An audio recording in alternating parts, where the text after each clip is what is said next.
What's up everyone, it's Charles here with Rocket Punch Army to do a review of the Mecha Workshop Armarauders Bellerophon. There's a couple things I want to point out before I get the review started. This is a pre-production model, which means there are changes that can and probably will be made. Now, because this is a pre-production model, there is no packaging, nor is there any instructions. Even without instructions, it's pretty evident where certain things go. And even if you don't have instructions, that's the cool thing about this figure, which I'll get into in just a moment, is the fact that a lot of things can be placed pretty much wherever you want, since there's like different mounting points, and that you'll see a little later in the review. But the first initial impression is the heft and the quality of the finish. I mean, this is absolutely stunning. This is their first toy release as far as I know. I know they're getting a little help from Sentinel and T-Rex, so that might have something to do with it also, since Sentinel does make some pretty crazy, awesome stuff. But the figure is just absolutely amazing. The finish, it's got a nice, beautiful matte finish. It seems very durable because this is a pre-production piece, so this has been manhandled a little bit. There's definitely die cast in here. And as I pointed out on my Facebook, if you guys follow that, this really clicks all the little tick boxes in what I expect a robot to be. It's got the looks, it's got the quality, it's got the clickiness, it's got die cast. It's just overall very excellent. Now, Bellerophon is an original design by Don Figueroa. I'm sure a lot of you know who that guy is. And it's, again, original design, but it does have some cues, but it's not ripping off anything. It's just got some certain things that do remind me of other robots.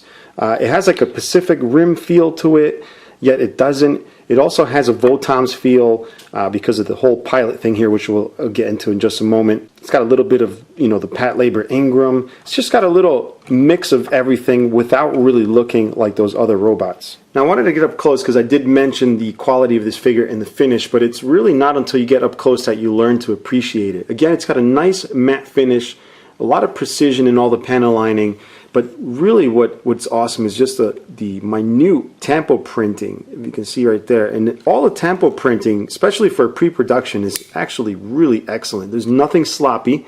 As a matter of fact, if we look here, it kind of looks like it's worn out. That's done on purpose to give it a weathered look. If we turn them around, the back of the thighs also has some tampo printing. I really like this design here.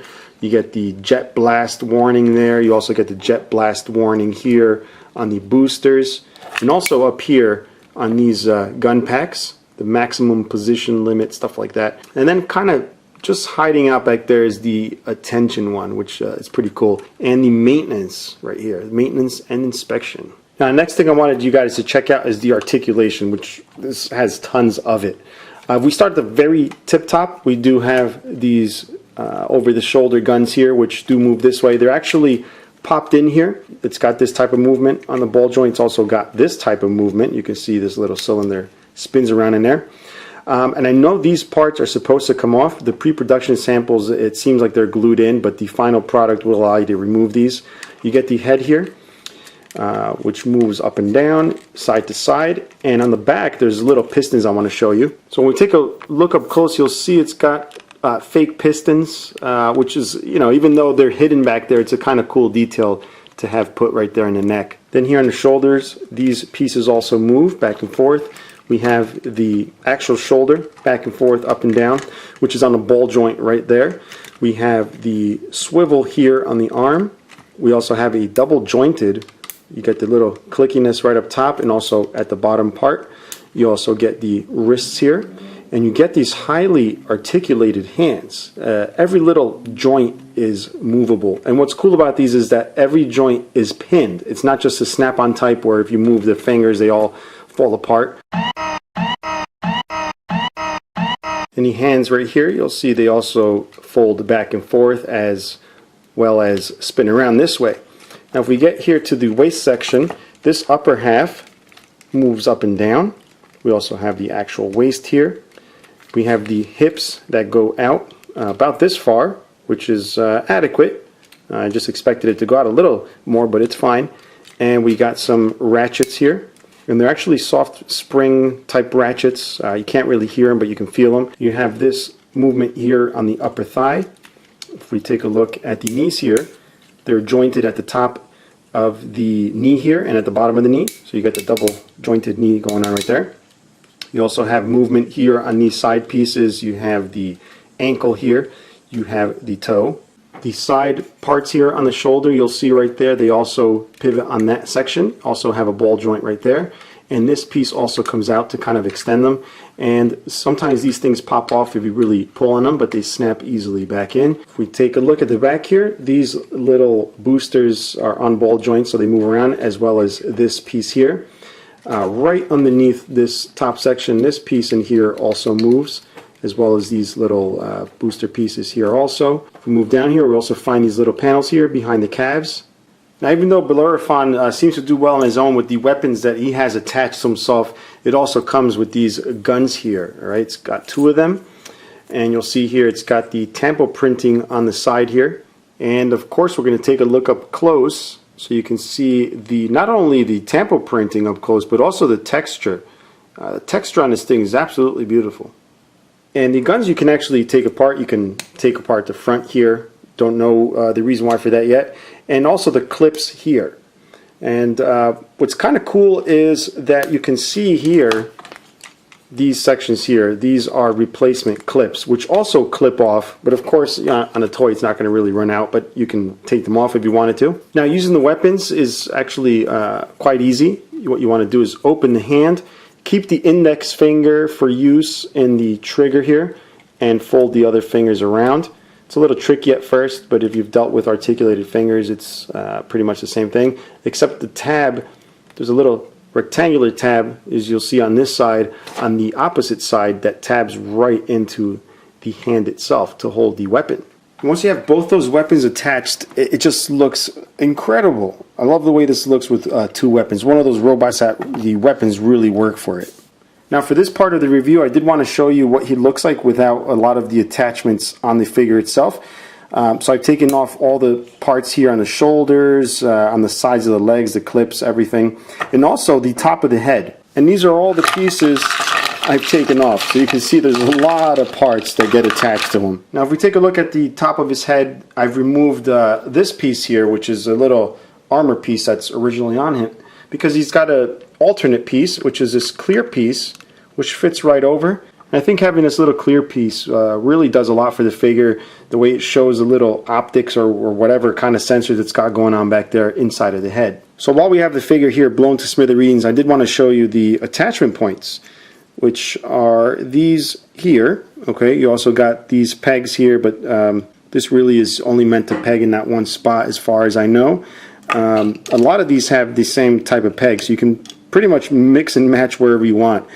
For example, this booster here, you can peg right into the arm right there. Let's say you wanted to attach these guns here on the side of the leg, you can. And how about this piece on the other side of the arm? And say you fancy a set of clips on your knees, you can go ahead and put them there if you want. Now, maybe not so apparent where these 2 little guns here, right where nipples should go. But what's really cool is he's got some other hidden weapons. So he's already nicely armored, but he's got some more stuff going on here. All right, so we can actually open this here, and it's kind of cool because you can pull it forward and then up, right?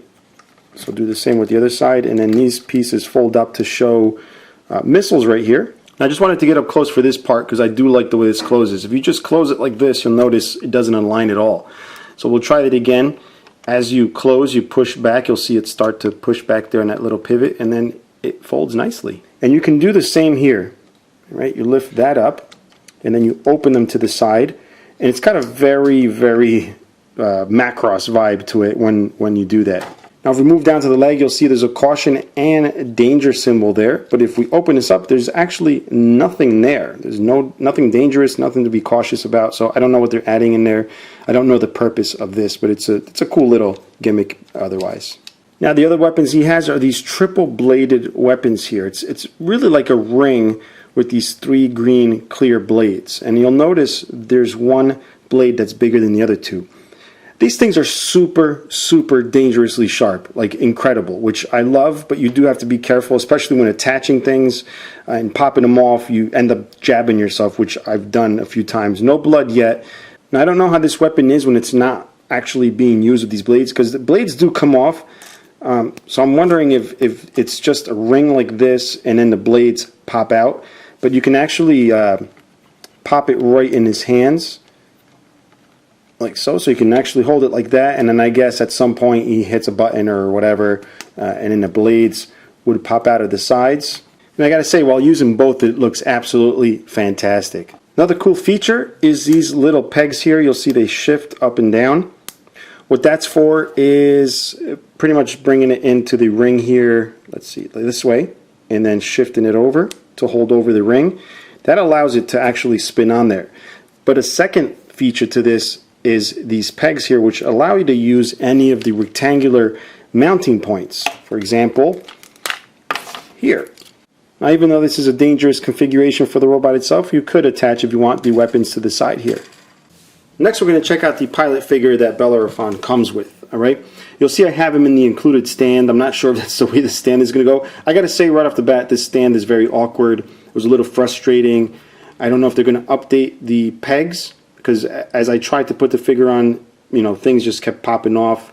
And even the little fingers up here, which I want to show you, these little fingers that go around, they don't really fit naturally around the waist, kind of a little too big. It's just, see what I mean? These things just pop out. It's a little frustrating, but you know, with little patience you get him on there if you absolutely have to display him floating in the air. Speaking of floating in the air, he does have this little backpack here with boosters on the bottom, which I'm sure allows him to move about free of the ground. What's really cool though is the amount of articulation that's in this tiny little figure. So the backpack itself has these little pieces that move, you know, back and forth. They're on little ball joints. They're very kind of hard to see, but there's little ball joints there where these things move on.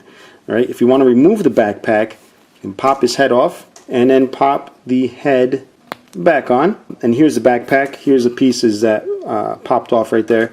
But if we detach these pieces here and release them, they've got little pegs, which reveals on this side by taking this off. And you'll see little pegs right there that allow you to use this as a weapon. Just pop it in the little holes in his hand. It's got a little gauntlet type thing that pops right over his forearm.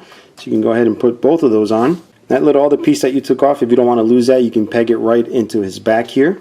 I want to do a comparison here with some other figures. We have the MP22 Daniel right here off to the left, and we have Nightstick right here to the right. So you can see this figure is actually very small. Where this figure is superior to these two is the articulation. He's got a ball jointed head, believe it or not, so you can look around up and down. He's also got the shoulders that swivel. He's also got the shoulders that go in and out. And you notice the hand just popped off for a second. So that allows you to see that this does spin here. The hand does spin. You got the elbow. You do have like ab crunch. It's actually the upper chest that moves. You have the legs here that go in and out this way. You'll see a little peg right there. The little knee joint. The feet are not articulated separately from the lower leg. But overall, very highly articulated figure for its size. Now, having the pilot figure out does allow me to show you something super awesome on Bellerophon. So if we grab Bellerophon here, you want to just move the chest up here a little bit, and then grab this section, and this section pops out like so from the side, and you can open it up to reveal a cockpit for the pilot. Now if you take a look back there, you'll see a peg that goes right into the hole on the back of the pilot, so we're going to go ahead and station him there. But before we do that, I want to show you the pegs here on the sides, which is where his hands will grip. It's a little tough to get in there, but I will try that just to show you, and then this part just moves back and forth. So let's get the figure in there. So here's the pilot in there. I was able to situate his hands where they're supposed to go on the handlebars. And the next thing you want to do is close this up, just like so, and then push it back. Now the next thing I wanted to show you is the stand here. As you can see, it's a nice little plain stand that's adjustable. You just put it in these little slots here, wherever you want, and you can also pull this out right here. Now what's cool is it's locked into position, but if you want to pull it out, you open this and it allows you to adjust it if you want to put it in a flight pose. This right here plugs right into his butthole, which I'll show you in just a moment. To be honest, that's not all that comes with this stand. You also get these pieces here if you don't want the regular basic stand. Pop right in on the sides here, just to make the stand a little bit bigger. You can just leave it as so, a little bit bigger. Put this on here like that. And you also have another option. You get these side pieces here, which are adjustable. They do go up and down. I have it at the highest position because I do want to show you something. And these holes on the side here allow you to adjust back and forth wherever you want it. I'm going to put it on the most front one here. Put one on the side there and the other. One thing I did notice is these little fences are a little loose, which is fine with me because I would rather they come off easily than not come off at all and end up snapping them when you need to put it away. So we'll see what happens with the final release. You'll also see there's these little screens here which show the Bellerophon on the screen there. There's 2 screens.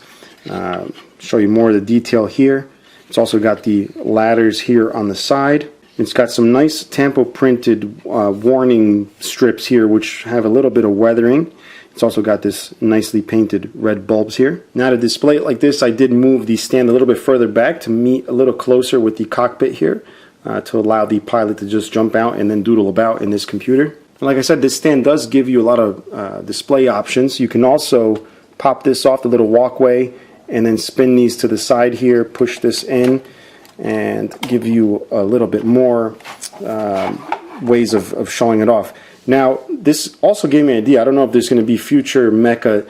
Maybe you can attach these stands to just make a little circle all the way around. It looks like you possibly could. Now, getting back to the standard base part, this right up here doesn't actually ratchet. It looks like it would. If you take this piece out, you'll see little teeth there, but what it actually is a little gear, so it allows you to adjust it. And it's a little loose, but I've heard that the final production piece may be a little tighter. It serves its purpose regardless. So let's just attach it about here.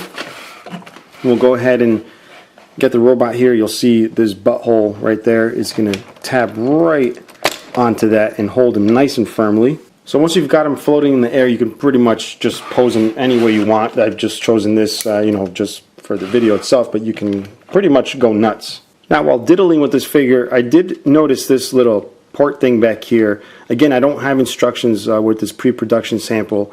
There's no documentation of anything. So I actually don't know what this is for, but it does pop out and you'll see it's like a little tab, so I'm assuming something's going to attach there in the future. Now throughout the whole review I've been saying a lot of good things with this figure, and deservedly so, but the figure's not perfect. It does have its little quirks. Again, it's a pre-production sample, so some of these things may be fixed. Some of the issues I ran into is really a little bit of looseness in the ankles, which the figure just really wants to topple over. And it's a heavy figure, but I think the ankles could use a little bit more tightening. I also did notice this little play here in the knee. It's only on this knee. I don't know if there's a clearance issue inside or maybe something's broken, but it does have a good amount of play. I also notice here on the side, these things don't really clip in that well. I believe that's going to be fixed. For those of you that care, it's not really that big of a deal, but the ball joint here, the metal ball joint, is painted, and you'll notice the paint is starting to scuff off. So if that's something that's going to bother you, just don't move it as much. Other than that, to me, this is a perfect figure. It's amazing that this is a pre-production sample, and it's just amazing finish, amazing fit. Everything's excellent. I can't wait to see the finished product. As a matter of fact, when I do get the finished product, I will do a follow-up video to see if some of those issues have been taken care of. So it's almost time to wrap up the review, but I wanted to do some scale comparisons of this robot with some other figures. Here he is with the Solo Chogoking Spec Elgheim and Leisner. Then we got the CM Corp Brave Goken Griffin and the Brave Goken Ingram. Then we have a 160 scale Yamato Valkyrie and a 1/100 scale Bandai Gundam RX-78-2. And here he is with the Takara 1/18 scale DMZ Milkia Votan's Armored Trooper. And of course the ever popular Transformers for good measure.